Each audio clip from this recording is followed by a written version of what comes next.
देवराज news, जनतेचा आवाज जनतेसाठी। देवराज न्यूजला सबस्क्राईब करा आणि बेल आयकॉनवर क्लिक करा। कडाक्याच्या थंडीमध्ये बेघरांसाठी आऊसाहेब सेवा प्रतिष्ठानचा पुढाकार। ब्लँकेट वाटप उपक्रमातून दिला उबदारपणाचा हात। जालना दिनांक 10 नोव्हेंबर। वाढत्या थंडीने थरथर कापणाऱ्या बेघर आणि निराधार नागरिकांच्या मदतीसाठी आऊसाहेब सेवा प्रतिष्ठान पुढे सरसावली आहे। संस्थेच्या वतीने शहरातील विविध ठिकाणी राहणाऱ्या बेघर नागरिकांना तसेच जालना घाटे रुग्णालयातील बेवारस रुग्णांना ब्लँकेटचे वाटप करण्यात आले।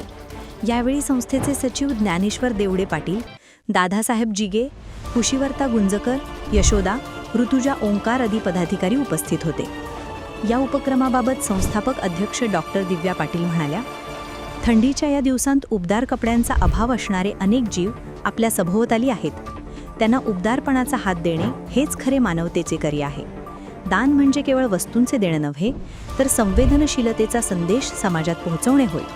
या उपक्रमाद्वारे आम्ही तेच करण्याचा प्रयत्न केला आहे। टीम देवराज न्यूज।